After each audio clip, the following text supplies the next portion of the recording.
সাম্প্রতিকতম যেই ঘটনা গোটা দেশকে নাড়িয়ে দিয়েছে, দেশের গণ্ডি পেরিয়ে বাইরেও ছড়িয়ে গিয়েছে এই প্রতিবাদ কি উই ওয়ান্ট জাস্টিস, আজও তার উন্নত হবে না। আজ কোন কোন আপডেটে আমাদের নজর থাকছে?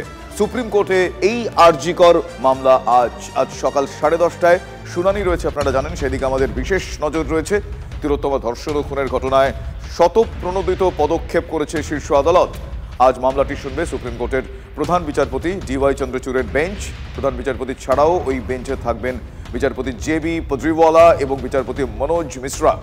হাইকোর্টের নির্দেশে CBI তিলোত্তমা ধর্ষণ খুনের তদন্ত করছে। আজ সুপ্রিম কোর্ট এই মামলায় কি নির্দেশ দেয় সেদিকে অবশ্যই নজর রয়েছে। এই মুহূর্তে অত্যন্ত গুরুত্বপূর্ণ এই বিশেষ পর্যবেক্ষণ। আমার সহকর্মী জ্যোতির্ময় কর্মকার এই মুহূর্তে আমার সঙ্গে রয়েছে। জ্যোতির্ময়, সুপ্রভাত। জ্যোতির্ময়, আজকে এই বিশেষ নির্দেশ কি বলে সুপ্রিম কোর্ট সেই দিকে অবশ্যই নজর। সুপ্রিম কোর্টের পর্যবেক্ষণ এই ঘটনায় অত্যন্ত গুরুত্বপূর্ণ।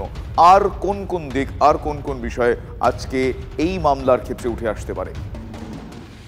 দেখো, একাধিক বিষয় সুপ্রিম কোর্টে আরজিকর নিয়ে ইতিমধ্যেই পিটিশন ফাইল হয়েছে। যেমন আরজিকরের অভ্যন্তরে নিরাপত্তা সুনিশ্চিত করা, আরজিকরের অভ্যন্তরে যে সমস্ত এভিডেন্স রয়েছে সেগুলোকে সুরক্ষিত করা। কিন্তু সেই সমস্ত পিটিশনকে বাদ রেখে সুপ্রিম কোর্ট আরজিকরের ঘটনায় সুমোটো কগনিজেন্স নিয়েছে, অর্থাৎ শতপ্রণোদিতভাবে সেই মামলা গ্রহণ করেছে সুপ্রিম কোর্ট।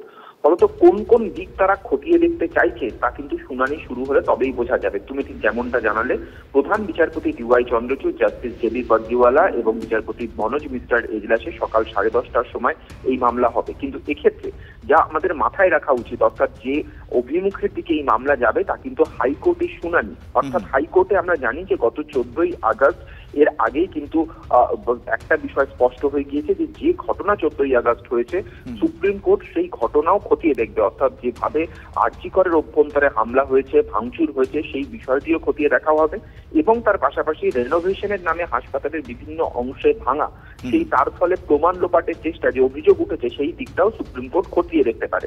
আগস্টের 13 তারিখে কলকাতা হাইকোর্ট তারা এই পুরো ঘটনায় CBI তদন্তের নির্দেশ দিয়েছে।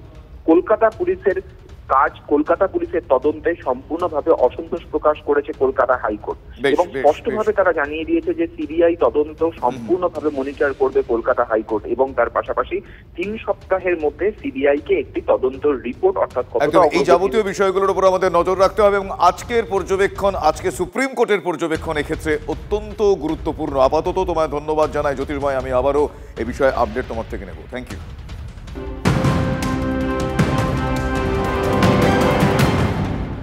এই মুহূর্তের আরও একটা গুরুত্বপূর্ণ খবর। খুচরো বাজারে অপরিবর্তিত সোনার দাম 24 ক্যারেটের 10 গ্রাম সোনার দাম 72,770 টাকা, 22 ক্যারেটের 10 গ্রাম সোনার দাম 66,700 টাকা, প্রতি কেজি রূপোর দাম 85,900 টাকা।